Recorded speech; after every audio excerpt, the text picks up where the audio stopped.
My adoptive parents made me bleach my skin and wear green contact lenses every day because they claimed adopting a brown daughter was the biggest mistake of their lives. They'd been injecting me with mercury since I was 5 and had already paid for facial reconstruction surgery in South Korea for my 18th birthday. So when I escaped with help from a Tamil nurse, they hired a bounty hunter and a Belarusian surgeon who tried to kidnap me in a van for emergency surgery. When did I realize my adoptive parents were monsters? They insisted I wear green lenses and bleach my skin daily, repeating that raising a brown child was their greatest regret. Every morning, Mom would scrub my face raw, muttering, "Maybe today we'll uncover the white girl hiding underneath." They desperately wanted a white baby blonde hair, green eyes, but after years on the adoption waitlist, they settled for me. To others, they said I was Portuguese to explain my complexion, and during summer, they kept me indoors to prevent me from getting darker. Mom would cry when she looked at family photos and say, "You stand out like a blemish on our perfect white family." Dad bought industrial skin lightening creams that seared my skin. They began using them before I could even walk. Mom soaked me in milk and vinegar baths until my infant skin split open and bled, snapping pictures for a photo album labeled "Creating Olivia." I assumed all babies cried in the bath. By 5, we were flying to Colombia for illegal bleaching injections that left me screaming for hours. By 10, a Belarusian doctor was lasering my skin in our basement while Mom restrained me, whispering, "White is right, brown is wrong," like a lullaby. At 13, I found Mom's journal tucked behind her perfume. My hands trembled reading her notes. Increased mercury application to 3 times a day. Some progress, but still too dark. Doctor says organ damage is acceptable if we want full results. The worst entry was saved for my 18th birthday. Facial reconstruction booked in Seoul. Finally, our true daughter will be born. They had already made the down payment to alter my face completely. When I grasped the depth of their plan, I began resisting. That made them worse. Dad started making me eat in the garage, claiming my awareness of being brown was infectious. Mom installed UV lights in my room that burned more painfully now that I knew what they were for. By 15, my kidneys were deteriorating from all the chemical exposure. When I begged them to stop, Mom stroked my hair and wept. "We're doing this out of love, Olivia. Don't you want to be beautiful for us?" I cried in her lap, confused. I did want their love. They were the only parents I had. "Why am I not enough already?" I asked. Dad hugged me tightly and whispered, "You will be, sweetheart, once we fix you." When the treatments ruined my hair at 16, Mom held me while I sobbed, promising the platinum wig would fix everything. "We're so close," she said. "Just a little more pain and you'll be our perfect girl. Pain means the brownness is leaving." As my 18th birthday loomed, the torment became frantic. They filed my nose with sandpaper every week, taped my eyelids to force a rounder shape, and made me wear a mouthguard that cut my gums to shrink my lips. Dad installed mirrors everywhere saying, "Every time you see that brown face, remember you're letting us down." Our holiday cards showed a photoshopped white girl that didn't exist. I stopped recognizing my reflection. I started thinking death might be gentler than whatever waited for me in Seoul. But then I collapsed from the chemicals and woke up in a hospital and everything changed. My nurse was a Tamil woman named Kavya. Her gasp at the sight of my chemical burns was the first human reaction I'd seen in years. While my parents lied to the doctors, saying I had a rare skin disorder, Kavya ran quiet toxicology screenings. They showed lethal levels of mercury, hydroquinone, and industrial-grade bleaching chemicals in my bloodstream. She pulled me aside and whispered, "I know what they're doing. Let me help."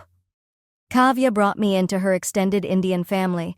The first night at their dinner table, I couldn't stop staring at their beautiful brown skin, the skin mine was meant to be. Her grandmother cupped my scarred cheek, said something in Tamil I couldn't understand, but her eyes filled with tears. Kavya translated, "She says, 'You're still beautiful beneath all their poison.'" I cried for hours while they held me. It was the first time anyone had touched me with love, instead of trying to erase me. With their help, I gathered evidence and stopped the treatments for good. When I walked into my adoptive parents' kitchen with my green contacts gone and my natural black hair growing back, my mother hurled boiling water at me, shrieking, "Get that thing out of my house!" I ran to the basement with them chasing me, surgical tools already laid out in anticipation. I managed to escape through a window and sprinted straight to Kavya's house, but my parents launched a manhunt. They filed missing person reports, claiming I'd been abducted by Indian traffickers who had brainwashed me into thinking I was one of them. They hired private investigators and put up a reward, circulating doctored photos and calling me a delusional Swedish-Portuguese girl suffering from a racial identity disorder. When that didn't work, they tracked down Kavya's home and attempted a midnight abduction. My dad broke her door down with a crowbar, while my mother screamed, "She's our property, we paid for her!" They'd brought the Belarusian surgeon, who said he could perform emergency facial surgery in his van to erase any trace of my Indian features. He held a syringe of ketamine as my father threatened Kavya. "We're taking back our investment. Call the cops, and we'll say you kidnapped a white girl and tried to turn her brown." They dragged me toward the van while my mother shrieked, "No daughter of mine will ever be some filthy Indian. We'll slice that brown right off your face." Kavya's brothers rushed out and tackled my father to the ground. Her father blocked the van's escape with his car. The surgeon dropped the syringe and bolted as neighbors came pouring out, drawn by the chaos. My mom lunged at Kavya's mother, screeching about stolen property and financial loss, but Kavya's grandmother stepped in, raising a cricket bat high above her head. The police arrived within minutes, but my parents instantly changed tactics. My mother collapsed into fake sobs, claiming I was their unstable daughter in need of psychiatric care. My father handed over forged medical records that diagnosed me with racial dysphoria and claimed I needed emergency hospitalization. The Belarusian doctor had already vanished, leaving no proof of the attempted kidnapping. I spent 3 hours at the police station while my parents spun their web of lies. They showed adoption paperwork, digitally altered family photos, and fabricated psychiatric evaluations. The officers looked overwhelmed, unsure of who to believe, until Kavya arrived with printed screenshots of my mother's journal entries, notes on mercury dosages, planned surgeries, and the goal of a full transformation. The police placed me in temporary custody with Kavya's family while they investigated. My parents left the station seething. My dad muttered about filing for conservatorship, and my mother screamed about ungrateful investments. Back at Kavya's house, her family formed a protective wall around me, but we all knew this wasn't the end. My parents would regroup, and they did. By morning, private investigators were parked outside, snapping photos of anyone who came or went. My parents filed bogus complaints with child services, claiming Kavya's family was holding me hostage and forcing me to pretend I was Indian. They called my old school to spread rumors that I'd joined a cult. The harassment escalated rapidly. My mother began calling Kavya's job, accusing her of kidnapping. My dad showed up at their temple during services, yelling about brainwashing and snapping photos. They even hired people to tail Kavya's younger siblings to school, trying to intimidate the family into handing me over. I couldn't leave the house without being followed. My parents had plastered my photo across every hospital, clinic, and pharmacy in the region, with instructions to notify them if I came seeking medical care. They knew my kidneys were failing from years of mercury exposure. They were betting on catching me when I sought help, but Kavya's family stood firm. Her brothers rotated night watch. Her mother prepared healing meals and gently applied turmeric paste to my burns. Her grandmother whispered Hindi prayers over me and held me during the nights I woke up screaming from dreams of surgery tables and scalpels. 2 weeks into hiding, my condition worsened. The damage to my kidneys had reached a crisis point. I needed dialysis, but it was too dangerous to go to any hospital or clinic my parents might be watching. Kavya used her nursing network to arrange covert treatment at a clinic 2 hours away. We left at 3 a.m., taking side roads and switching vehicles twice. Even with all the precautions, a black sedan tailed us for several miles before Kavya's brother lost them inside a parking structure. At the clinic, I received emergency dialysis. Kavya stayed with me the whole time, holding my hand and promising we'd find a way out, something permanent, something safe. But once my parents realized I was receiving medical care somewhere, they escalated again. They hired a rotating team of private investigators to monitor Kavya's home around the clock. My mother began calling distant relatives I'd never even met, telling them I'd been kidnapped by extremists who were slowly converting me. The psychological warfare never stopped. Letters arrived filled with descriptions of the flawless white daughter I could have been. Photos showed smiling blonde, green-eyed children they claimed they should have adopted instead. Voicemails from my mom came daily, her sobbing voice blaming me for wasting their love and money, betraying them by choosing to stay brown. My dad took a colder route. He began sending legal letters, complete with detailed spreadsheets calculating the financial cost of my improvement. Creams, injections, surgeries, flights, consultations. He itemized it all. The total was over $500,000, which he insisted I owed by returning home to complete the transformation. I started keeping records of everything, every voicemail, every surveillance photo, every letter. Kavya helped me organize it into a digital folder. We took photos of my body, the permanent chemical burns, the patches of hair that would never grow again, the discoloration of my skin. Blood work showed mercury levels so high, the doctors were stunned. 3 weeks into hiding, my parents found a judge who sympathized with them. They filed for conservatorship, arguing that I was mentally unwell and incapable of making decisions about my own welfare. Their attorney claimed my refusal to continue with the skin-lightening treatments was proof of psychological instability. The court summons came on a Thursday. I had 5 days to appear in front of a judge who could hand my legal autonomy back to the people who had mutilated me. Kavya's family scraped together funds for an attorney, but we knew the scale was tipped. My parents had money, influence, and 18 years of carefully documented care to support their version of events. I spent those 5 days in a fog of fear and preparation. Kavya helped me write a personal statement detailing everything. Her mother photographed me, my natural skin tone returning beneath the damage, and documented the harm already done. Her grandmother prayed over me constantly, knotting sacred threads around my wrists and whispering blessings for strength and clarity. The night before the hearing, I couldn't sleep. I sat in Kavya's kitchen, surrounded by childhood photos my parents had submitted as evidence. Every single one had been digitally altered, skin lightened, features softened to resemble someone European. The girl in those images never existed. She was the fantasy child my parents had tried to force into reality. Kavya found me at dawn, seated on the floor in front of the pile. She brewed tea while I wept about not knowing who I even was anymore. 18 years of being told that my natural self was defective had hollowed me out. I wasn't sure if anything real remained. Her grandmother joined us as the sky began to brighten, speaking softly in a mixture of Hindi and broken English about survival and identity. She showed me old photographs of her own family faces with every shade of brown, different eyes, different hair, all beautiful. She spoke of how colonialism taught generations to hate their own skin.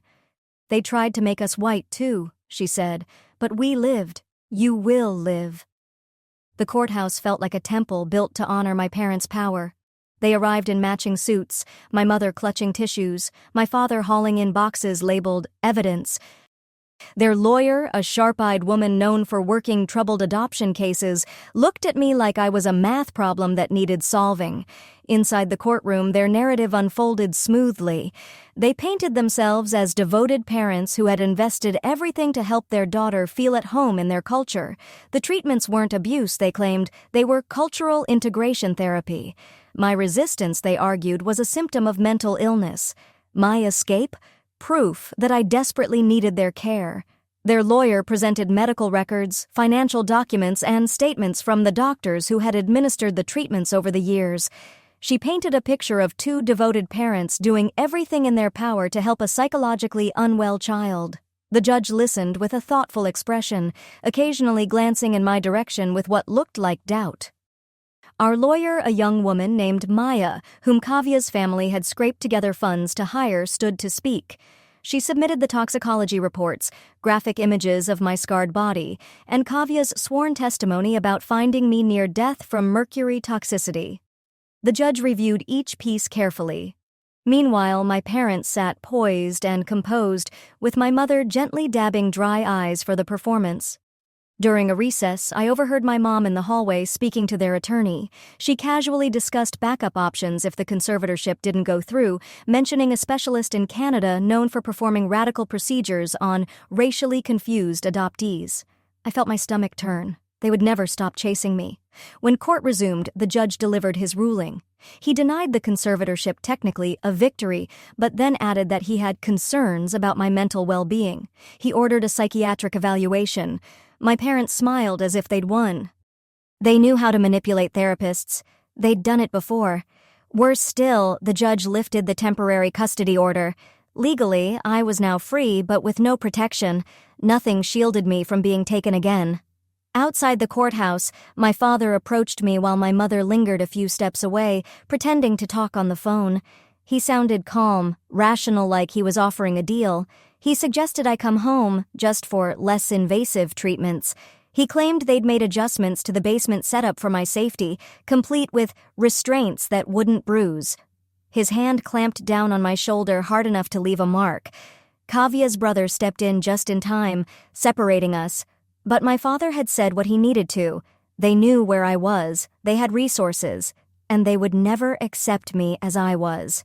The drive back to Kavya's house was silent, heavy, like riding in a hearse. Everyone understood now. The legal system wasn't going to protect me. That night, Kavya's family held an emergency meeting. Her uncles had spotted new surveillance vans parked on nearby streets, windows darkened. Her younger siblings had been approached at school by strangers asking questions. It was clear that my presence was endangering the very people who had shown me love. Kavya's mother gently suggested that I stay with distant relatives in another state. But we discovered my parents had already gotten ahead of us. They had reached out to Indian communities across the country, spreading lies about a kidnapped white girl being held by a cult. They'd created a nationwide network of people keeping watch, offering cash rewards for tips. The next morning brought something even worse. My mother had hired a so-called deprogramming specialist who showed up outside Kavya's home with a camera crew. She shouted through a megaphone about rescuing white children from ethnic brainwashing, drawing a crowd of neighbors and onlookers. It was a humiliating spectacle designed not just to shame me, but to pressure Kavya's family into surrendering me. I watched from an upstairs window as Kavya's grandmother stepped forward, regal and calm despite the verbal abuse hurled at her. The woman with the megaphone accused her of running a cult that preyed on vulnerable white youth. She claimed I was one of many such victims. Neighbors who had known Kavya's family for years began to glance at them with unease. The stress was crushing. Her father's small business began receiving anonymous complaints. Her mother was questioned at work about harboring a runaway. Even their temple received threats accusing them of sheltering criminals. My parents weren't just after me anymore. They were dismantling the lives of everyone who had dared to help me. I couldn't take it. I couldn't watch them suffer because of me. So, one night, while the household slept, I quietly packed what little I had. I planned to leave, to disappear before my presence caused more damage. But Kavya had anticipated it. She caught me slipping out the door. Without a word, she drove me to a friend's apartment across town, someone my parents didn't know. Her friend, a fellow nurse named Simone, had already prepared a hiding spot in her spare bedroom. For a few days, I exhaled. There was safety in anonymity, but it didn't last. My parents had hired investigators who were systematically tracing every link to Kavya. They questioned co-workers, combed through social media, followed digital breadcrumbs, and eventually they found Simone. The surveillance vans returned within a week, but this time my parents shifted tactics. Their attorney sent an official-looking letter proposing a reconciliation meeting at a neutral location. The letter promised there would be no forced treatments, just an open conversation about how to move forward together as a family. It was signed by both of them and notarized, clean and professional. Simone advised strongly against it, but I was tired of hiding, of running, of wondering if they'd ever accept me for who I really was. And somewhere, buried deep under years of pain, a part of me still clung to hope. So, against everyone's warnings, I agreed to meet them in a public restaurant. Simone came with me as a witness. My parents arrived dressed conservatively, speaking in hushed, remorseful tones. They looked the part of worried, loving parents. They apologized for everything, for being too forceful, too controlling. My dad even used the word abuse, a word I'd never heard from his mouth before. They talked about therapy, about healing, about accepting me. For a full hour, they almost seemed sincere. My mother cried actual tears, describing how much it hurt to lose her daughter. My father showed me pictures of my childhood bedroom, redecorated, no UV lights, no mirrors. He said the basement equipment was gone. It was a flawless act. Until my mother slipped. She casually mentioned that they'd already scheduled family therapy with a specialist who helped adoptive families navigate racial identity integration. The name struck me. I realized it was the same doctor who had once operated illegally in our basement, now rebranded, working under a different title. I stood to leave. That was when my dad grabbed my wrist. His carefully constructed mask cracked for a moment, and I saw the anger underneath. He leaned in and hissed about the money they'd spent on me, how I owed them the completion of the process. Simone stepped forward and threatened to call security. Only then did they let me go. Their message was unmistakable. The reconciliation was another trap. Back at Simone's apartment, I searched the name they'd mentioned. The so-called therapist ran a private facility for aesthetic psychology. It was nothing more than the same disfiguring treatments, reframed as mental health care. The website showcased before and after photos of patients supposedly cured of their ethnic traits. My parents escalated again. They filed a civil lawsuit accusing me of stealing expensive medical equipment from their home, equipment that was, in reality, the same illegal modification devices they used on me as a child, but they had forged receipts and records, enough to initiate legal proceedings. It was never about winning, it was about draining me, forcing me to appear in court over and over again, bleeding me of energy and resources. They had already hired a woman with a megaphone to scream about ethnic brainwashing in the middle of a peaceful neighborhood. Apparently nothing says we're the victims like publicly harassing elderly women who dared to care. Despite the chaos they'd endured, Kavia's family pooled what little they had to support my legal defense. Her brothers began digging into my parents' past and uncovered something chilling. I wasn't their first failed project. They had previously fostered 3 other non-white children. All had been returned to the system within months. The reason? Failure to adapt. We managed to find one of them, a man named Malik, now in his 30s. He agreed to meet. We sat across from each other in a quiet cafe, and his hands trembled as he recounted what he remembered. He had endured the early stages of what I later lived through: creams, monitoring, being told to smile differently. He'd been lucky. A teacher noticed chemical burns on his arms, and he was removed. The others weren't so lucky. They simply vanished from the foster system. Malik said his parents had stalked him for years after he was removed. They mailed him altered images of what he could have looked like if he'd stayed. He'd changed his name twice. He still looked over his shoulder in public. He wanted to help, but couldn't afford the risk. My health continued to decline. The years of mercury exposure had permanently damaged my kidneys. I needed ongoing care to survive. Simone used her medical contacts to arrange discreet treatments, but somehow my parents discovered every new clinic.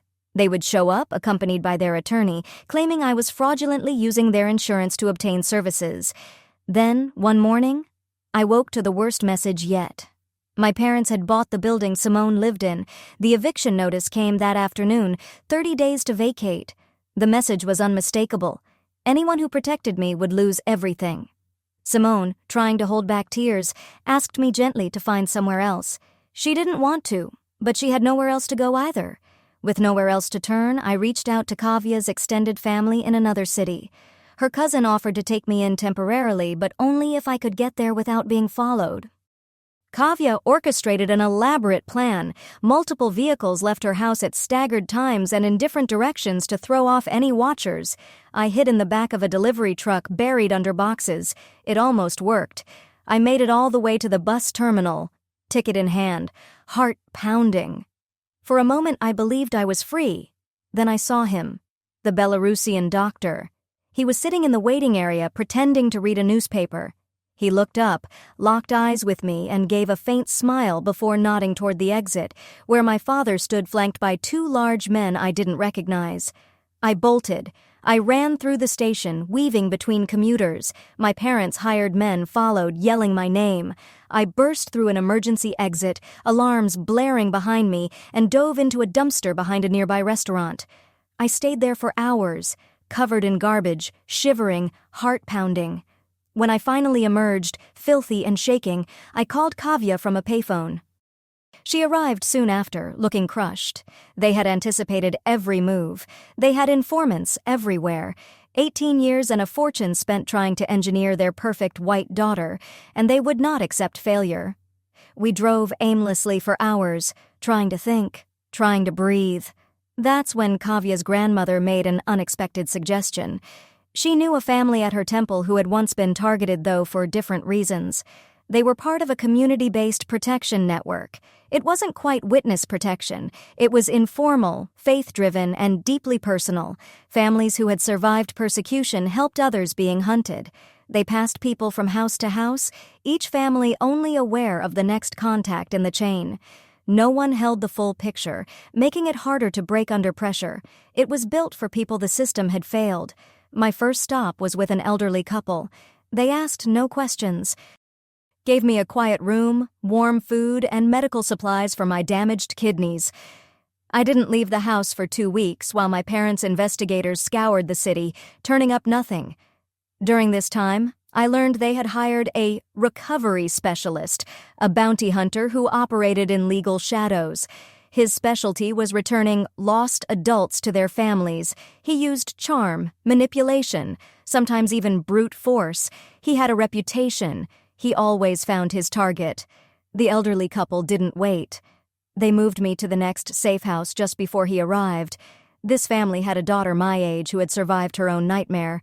She taught me how to detect surveillance, how to subtly alter my appearance, and most importantly, how to think like prey. I spent months this way, moving from place to place, never settling, never staying long enough to form bonds. Each home had its own story.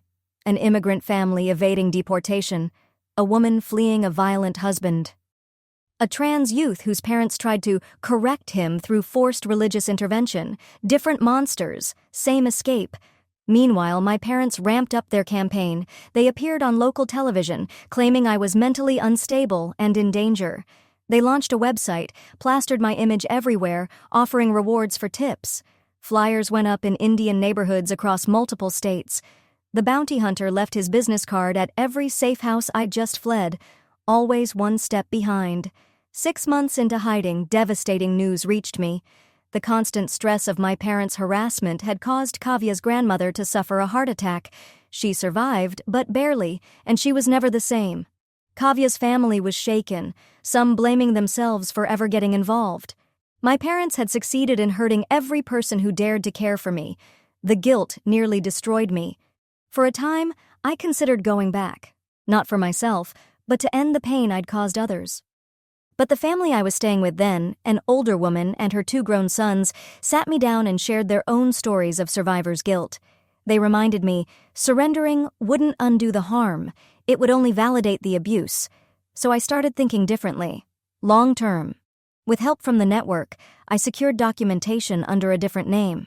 Nothing illegal, just enough to get cash jobs, enough to survive beneath the radar. I cut my hair short, changed how I dressed, learned how to walk unnoticed. My health remained fragile. The mercury had done permanent damage, and treatment wasn't always accessible. Some safe houses were lucky close to clinics that didn't ask too many questions. Others, I simply had to endure. At some safe houses, I had to go weeks without treatment. My body felt like it was aging in fast-forward, organs failing, joints aching, exhaustion never leaving. One night, I broke protocol. I needed air, just a short walk to a nearby convenience store. That's when he found me, the bounty hunter. He seemed to appear from nowhere, gripping my arm and steering me toward a dark van.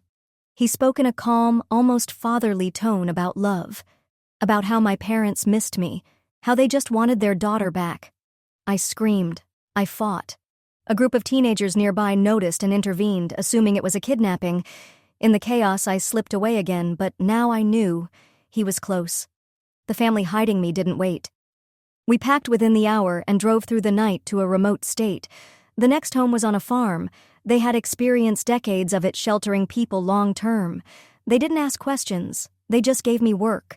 I spent those first weeks learning agricultural routines, caring for livestock, finding peace in the physical strain and the isolation. But peace never lasted.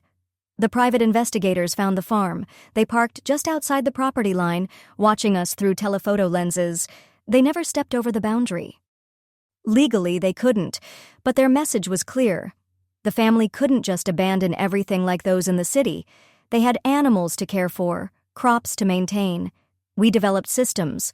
I worked in the barns, behind structures, wore hats and layers, stayed out of sight. I never approached windows, but the presence of the watchers began to haunt the family. Their children started having nightmares.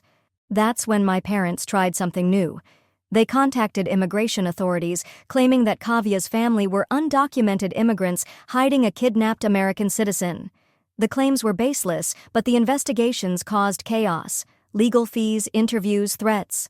My parents had weaponized the system. Again, they were punishing anyone who had helped me, one by one. And the Safe House network began to question whether they could continue shielding me. I wasn't just a high-risk case anymore, I was the risk. My presence jeopardized others in hiding. Others who still had a chance at rebuilding. I understood. But it felt like drowning. At a network meeting I wasn't supposed to overhear, I caught wind of a final contingency. Some members had contacts in remote, off-grid communities, places where people went to disappear. True disappearance. No phone, no contact, no names, no return. It was, in every sense, a death. The thought terrified me. But what choice did I have? My parents had resources beyond comprehension, an obsession that defied logic. They'd ruined lives, bought properties, hired people who specialized in the impossible. Every moment I remained above ground was another chance they'd find me again. So I chose to vanish. The network arranged everything: vehicles, gear, maps, guides. The trip took several days. We switched transportation constantly, hiked for hours, crossed terrain that hadn't seen pavement in decades. At the end of it, we reached a place that felt outside of time, a community, self-sufficient. Private, disconnected from the digital world, they grew their own food, generated power, protected one another, survivors of war, persecution, abuse. People like me. I was welcomed not with questions but with purpose. They gave me a new name, a role in the gardens. For the first time in over a year, I exhaled, but I never relaxed. I knew what my parents were capable of. I knew the bounty hunter's reputation, how far he'd go, how long he'd search. I didn't ask if they would find me. I prepared for when. So I trained. I learned to forage, to treat wounds, to disappear in the forest. The community had its own alert systems, early warnings for outsiders. They'd protected many before me. But still, I kept moving in my mind, planning, preparing. Sometimes I thought about Malik, how he'd met with me for coffee, but couldn't testify. Why share his trauma with me, but refuse to help legally? His fear ran deep. That stuck with me. And the way my parents bought Simone's building so easily, it meant there were financial connections we still didn't understand. 3 months passed in the sanctuary. My body began to heal. With time, rest, and herbal medicine, my kidneys stabilized. My skin, untouched by bleach or UV or acid, began to repair itself. The scars didn't fade, but they softened. Patches where pigment would never return stood out. But slowly, I stopped seeing them as shame. They were proof I had survived. Then the plane came. A small aircraft, circling high above, too distant for details, but unmistakably scanning the area. The community had contingency plans for aerial surveillance. Everyone scattered to pre-designated shelters, blending into the landscape. But we all knew what it meant. My parents had found me again.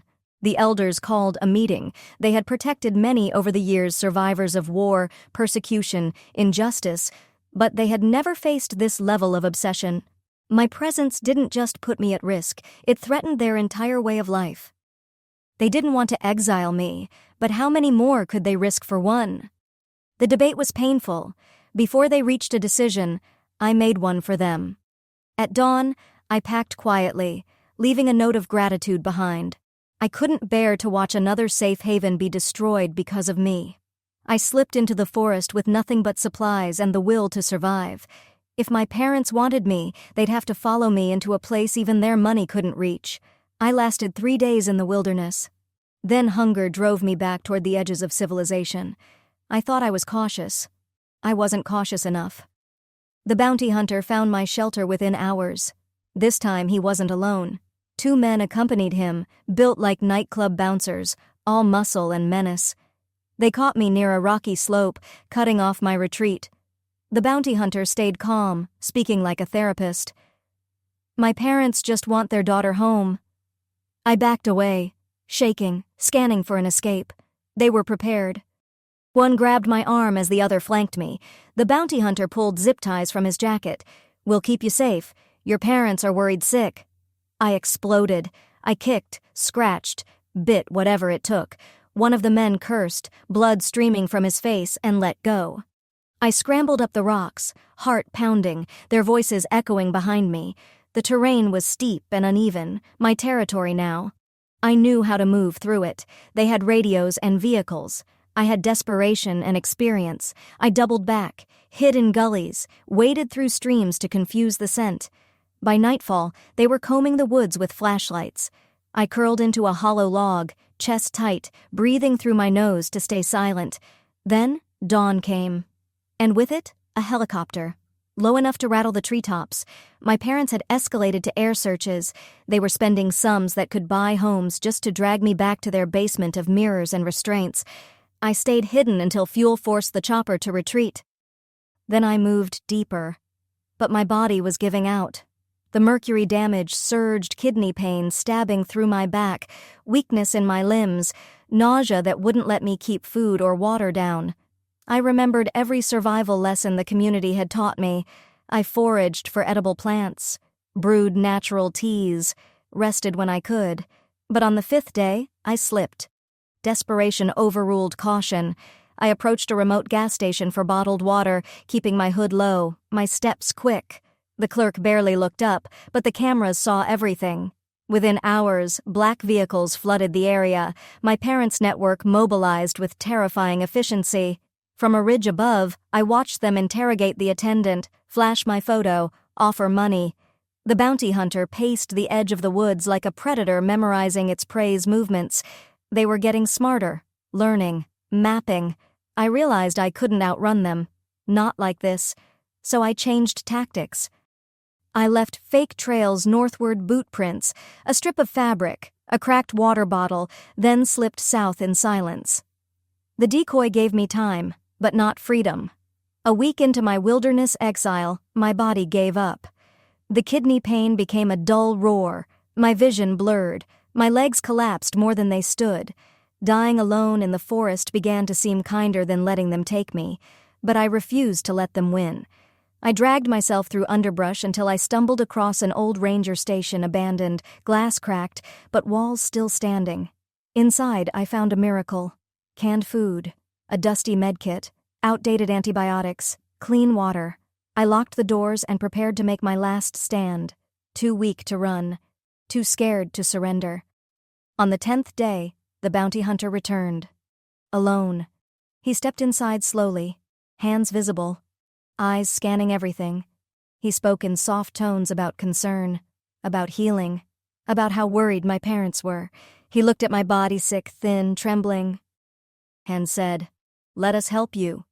His voice remained gentle until I saw the syringe palmed in his right hand. Ketamine, the same sedative the Belarusian doctor once carried. We circled each other in the dim interior of the ranger station. He tried to inch closer, coaxing me with reassurances about medical care, about how my parents only wanted to help my failing kidneys. I scanned the room, grabbing anything within reach. A can of beans smashed into his shoulder. A jagged chair leg forced him back. Still, he pressed on, his tone honeyed with false empathy. "No more treatments," he said. "Just help. Just healing." I laughed. A dry, bitter sound in the dusty air. Even at the edge of death, I could still recognize a lie. His expression shifted, concern melting into impatience. Then he lunged. Faster than I expected. The syringe aimed for my shoulder. I twisted, fell hard onto the floor, rolled under a desk as he cursed and came after me. My strength was nearly gone, hollowed out by starvation, illness, fear. He pinned me quickly. The syringe hovered above my skin. I did the only thing left. I bit him. Hard. My teeth sank into his wrist until I tasted blood. He howled, his grip loosening just enough. The syringe fell. I grabbed it and drove it into his thigh. He collapsed almost instantly. Watching him fall, this man who had haunted my every move felt surreal. He lay unconscious on the filthy floor, just another broken thing in a broken building. I searched his pockets. Car keys, cash, a phone buzzing with messages from my parents, dozens of them, demanding updates, asking why he hadn't captured me yet. I left him there, took his car, even knowing it had GPS tracking. Escape wasn't the goal anymore. Survival was. I drove toward the nearest city, the radio crackling with bulletins about a missing woman me described in sanitized, distorted terms. The ER was a gamble. I gave a false name, paid cash. Hoped I'd get treatment before anyone recognized me. A young doctor examined me. His alarm grew with every passing minute. He ordered emergency dialysis and began asking gentle questions about the scarring across my body. During treatment, I kept my eyes on the doors, expecting them, my parents, their lawyers, their hunter, to burst in. But instead, a woman appeared. She introduced herself as a hospital social worker. Her tone was calm but firm. She didn't mention the fake name on my chart. She didn't ask unnecessary questions. She just listened. I told her a condensed version of everything, enough to explain why I had no ID, why I flinched when someone touched my wrist, why I couldn't go home. She nodded as I spoke, like she'd heard stories like mine before, or at least believed that such stories could be true. Then she made a call. Quietly, deliberately. When she returned, she explained there was a shelter that could help, not just a place to sleep, but a safe haven. For adults escaping family abuse, a place that understood the unique trauma of being hunted by the people meant to love you. It was 2 states away. She arranged transport through domestic violence networks routes designed to avoid tracking, with safe drivers and untraceable stops. I left through the hospital's loading dock, wrapped in blankets, stepping into an unmarked van driven by a woman who never asked my name. During the drive, she explained what I hadn't yet learned. My parents had gone public. They'd hired a media firm to raise awareness about their missing daughter. A website, social media campaigns, TV interviews, all featuring an edited version of me skin lightened, features softened, voice manipulated through old recordings. Their version of me. The shelter looked like any apartment building from the street, but inside, the security was precise, quiet, but thorough. Coded locks, discreet cameras, staff trained in both medical care and trauma response. My room was small but clean. The bed felt like a miracle after months of forest floor and concrete. The medical team treated me without shock or pity. They documented the kidney damage and chemical scars, administered proper medication, gave me strength. A therapist came daily. She specialized in family trauma, the kind that entangles love with control until the two are indistinguishable. At first, I barely spoke. But even silence was understood there. Other residents carried their own grief. A woman escaping a forced marriage overseas, a man whose wealthy parents had tried to lock him in a psychiatric ward to control his inheritance. We didn't share details, but we recognized each other in the quiet. The peace didn't last. Within a month, my parents found the shelter. They couldn't enter, but they camped investigators outside. Cameras, note-taking, intimidation by presence. Letters started arriving, some pleading, others threatening. Photos of me as a child, digitally altered to resemble the daughter they thought they'd bought. My mother's words scribbled across the backs. "Why would you abandon the girl we created?" The shelter's attorney helped me file restraining orders, but paper doesn't stop obsession. She suggested something more final. A new identity, a new state, a place they'd never think to look, a life they'd never be able to reach. The process would take months, but for the first time, it offered a future. While I waited, I learned something else. My parents had launched a foundation for so-called racially disoriented adoptees. They used my story as a cautionary tale. They claimed I was a child who had rejected my family's identity. They warned adoptive parents about the danger of allowing ethnic differences to fester unchecked. They were promoting their warped vision of cultural integration through physical alteration. To my horror, the foundation was gaining traction. Parents with internationally adopted children reached out to them for advice. My parents gave talk speeches about early intervention, loving discipline, and the heartbreak of raising a child who refused to assimilate. They were turning their abuse into a movement. The mercury explained my kidneys, but nothing could explain how these people thought hiring a team that looked like stunt doubles from an action film was normal parenting. Someone should have told them that most parents just use guilt and disappointed sighs when their kids leave home. I sat in the shelter's computer room, watching their interviews with detached disbelief. They had rewritten history, again, painted themselves as victims. The Belarusian doctor now appeared openly in their videos as an expert on aesthetic integration therapy. The same man who had cornered me with a syringe. 3 months into shelter life, my health finally stabilized. The shelter partnered with local employers willing to hire residents under protected circumstances. I got a job at a warehouse packing boxes under an assumed name. The work was hard, but liberating. Every dollar I earned was a step further from them. I saved obsessively, planning for the day I would walk away from the shelter's walls and stand on my own. No one at work knew anything about me. I was just another person trying to survive. Then, one day, a message came. Not in person, Kavya was far too smart for that. It was an email, routed carefully through encrypted channels to the shelter's secure inbox. Her grandmother had passed away, she wrote, but not before extracting a promise to check on me. Her family still prayed for me. Reading those words shattered me. All the tears I'd stuffed down through months of fear and fleeing came pouring out.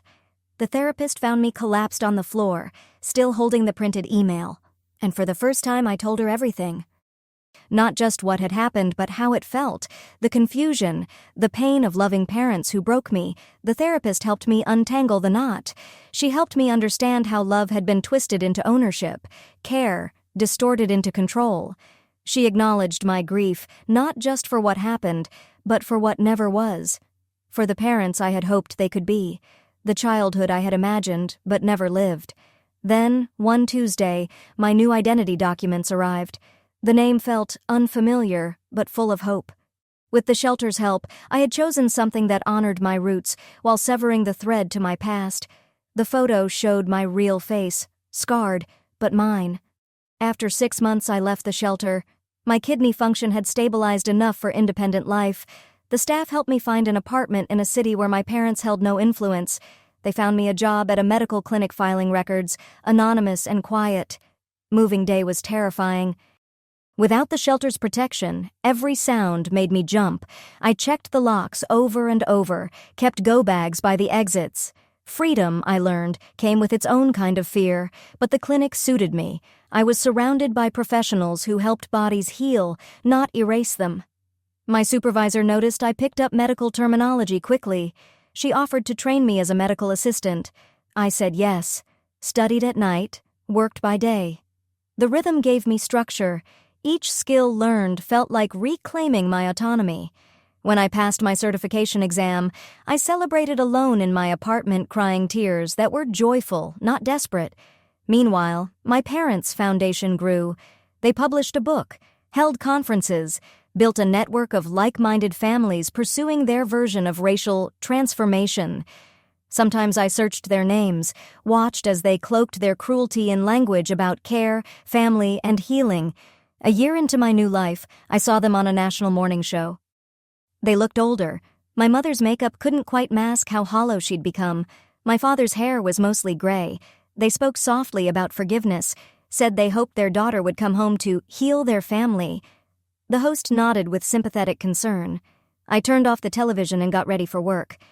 At the clinic, I helped a young mother fill out medical forms while her toddler sat nearby, playing quietly with colorful blocks. The child's skin was a rich, beautiful brown, what mine should have been. She looked up at me and smiled, all innocence and curiosity.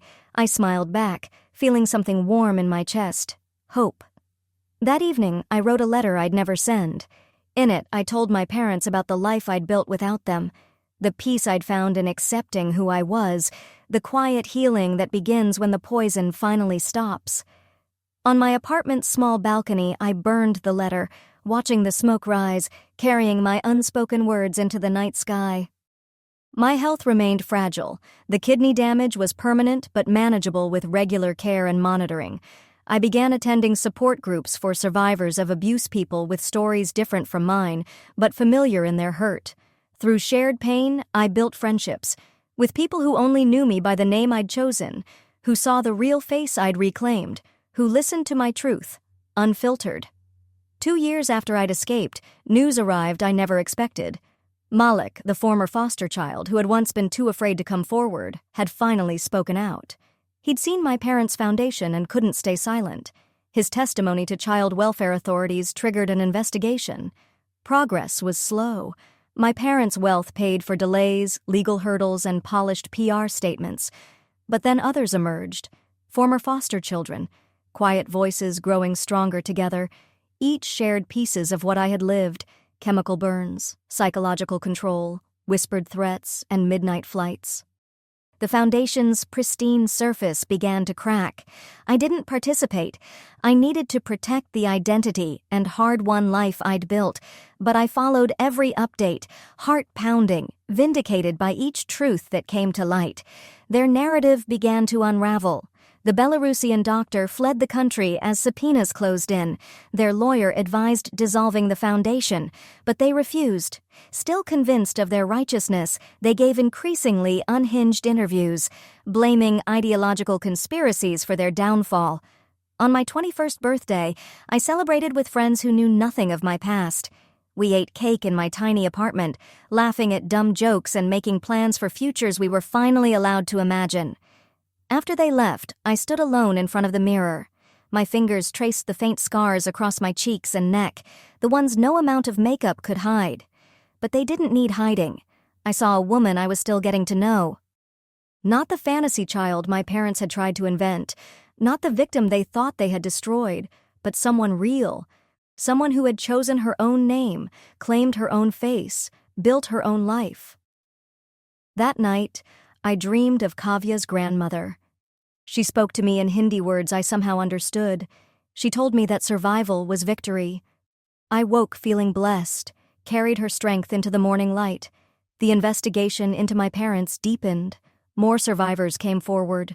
Stories of forced treatments, manipulated diagnoses, social workers who missed red flags were held accountable. The Foundation's allies fell silent, distancing themselves as the evidence became too much to ignore. I kept my distance too, focused on building a life that had nothing to do with them. My work at the clinic expanded into community health education. I taught young mothers how to recognize signs of abuse, helped teens understand body autonomy, created safe, quiet resources for adoptees wrestling with identity. My health continued its slow decline, but I had learned to manage it. The doctors at the clinic treated me with respect. They never asked invasive questions, never stared at my scars. They saw me as a colleague, not a curiosity. 3 years into freedom, I met someone. She was a nurse at the clinic, patient, steady, kind. When I finally shared my history, she didn't flinch. She held me through the tears, never tried to fix me, just stayed beside me. We moved slowly. She understood why I double-checked every lock, why my phone stayed silent most nights, why I needed an escape plan for every room. Love, I learned, didn't mean possession. It meant safety, choice, trust.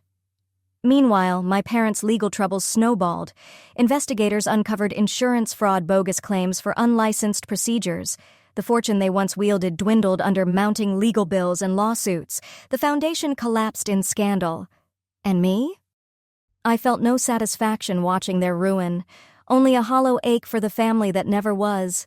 They'd destroyed themselves chasing an illusion, an unattainable dream of a white daughter, and in doing so, they lost the only real one they ever had.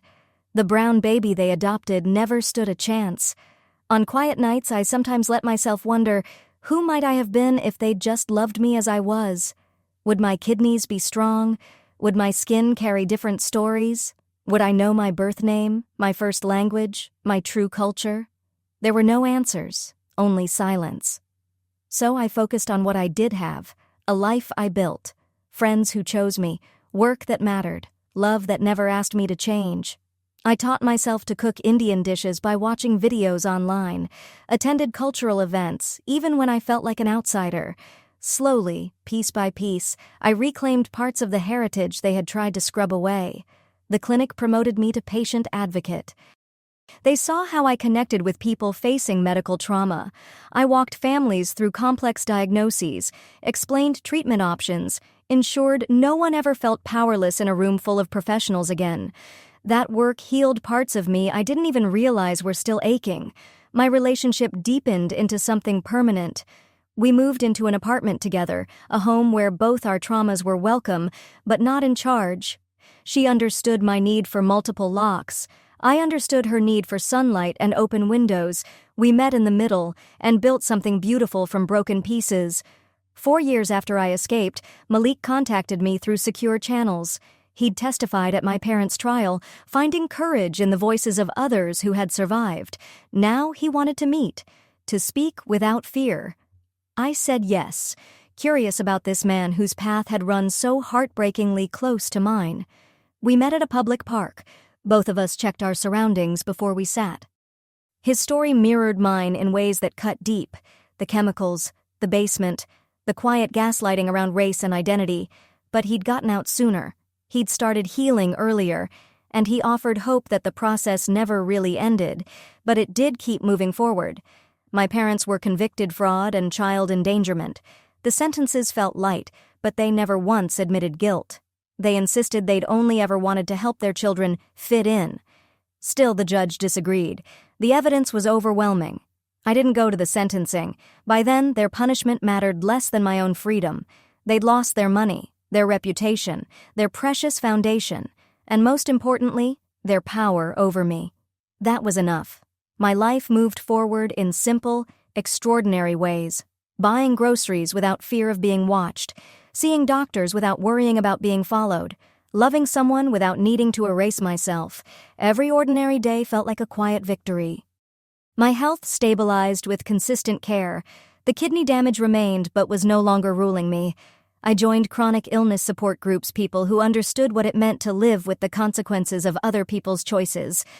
My work expanded again, into policy.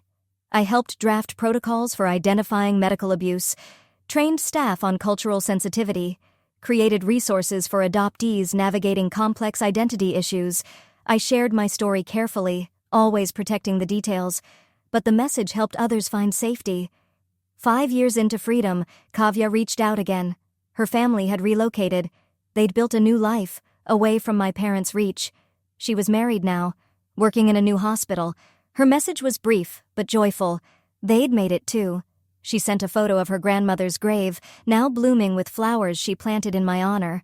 That small gesture broke me open in the best way.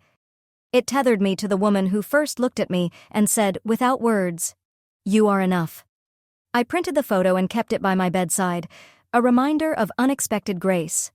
My partner proposed on a quiet Tuesday, over takeout. No grand speech. Just a soft, certain question. Will you keep choosing me?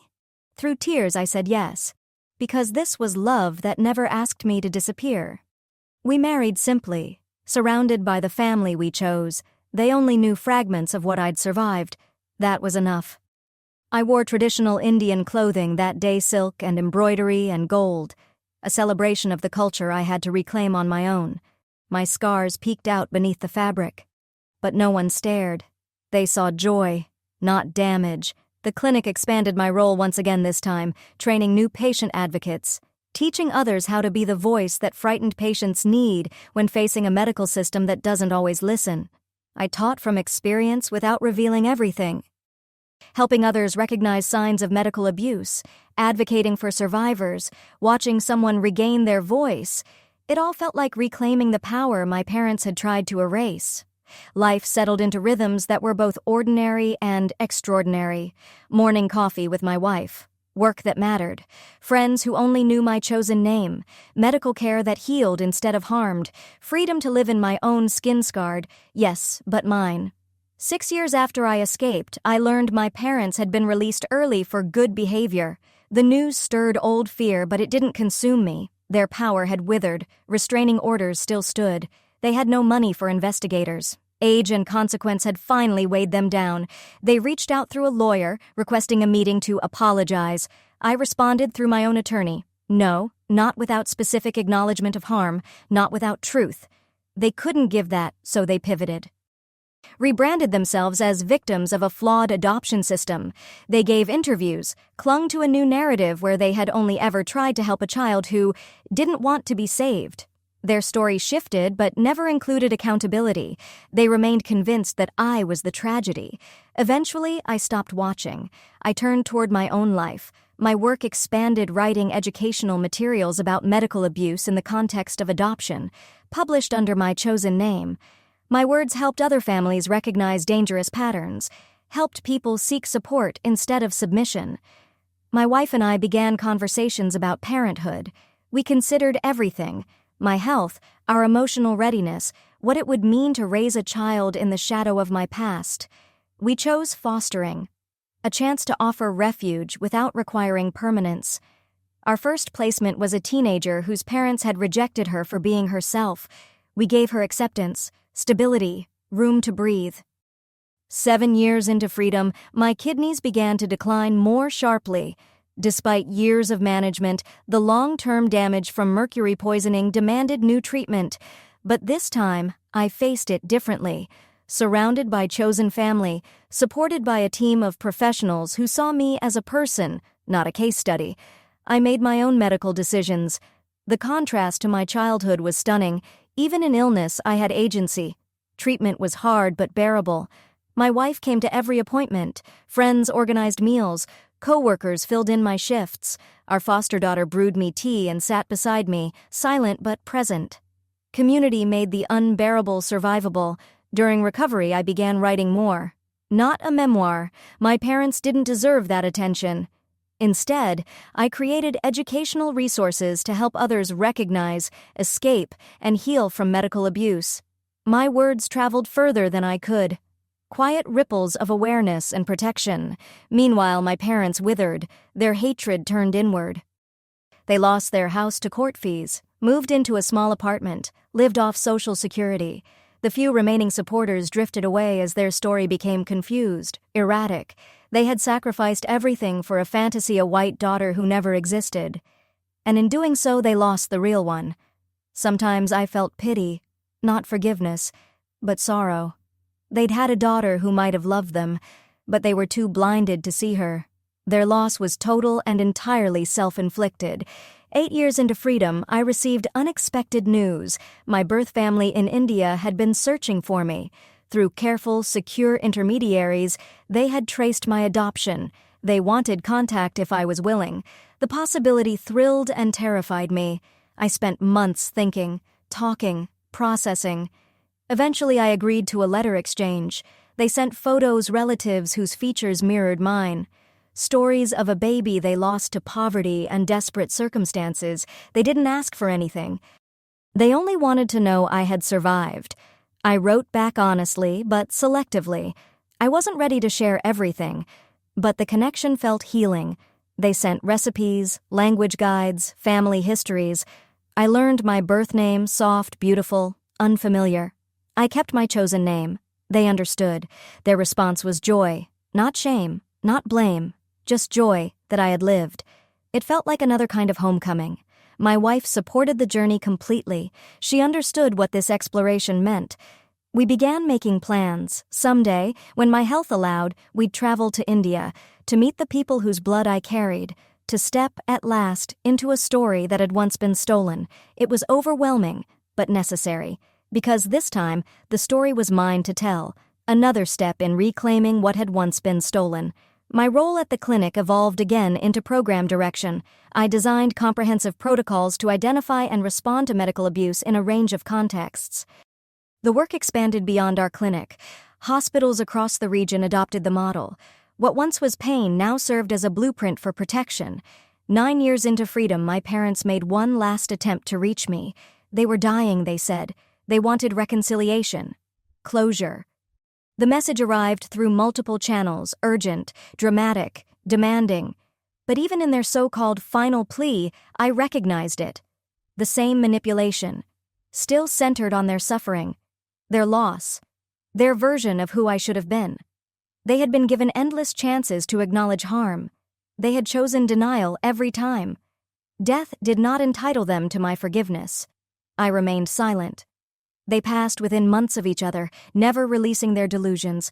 I found out through legal notices. I felt no grief, only peace. Their deaths meant final freedom from surveillance, from fear, from even the possibility of their return. The little girl they had tortured could finally rest. I didn't attend the funerals. Instead, I spent those days with my chosen family. We celebrated life, shared food, told stories, honored the long, hard road from captivity to freedom. Their deaths were not endings, but footnotes. The real story was reclamation. 10 years after escape, I stood at a podium in front of a conference hall filled with medical professionals. For the first time, I told my story publicly. My voice trembled at first, but then it steadied. I spoke truth to power describing systematic medical abuse hidden behind the mask of parental love. People cried, they listened, and change followed. Hospitals updated policies, training programs were created, awareness began to shift.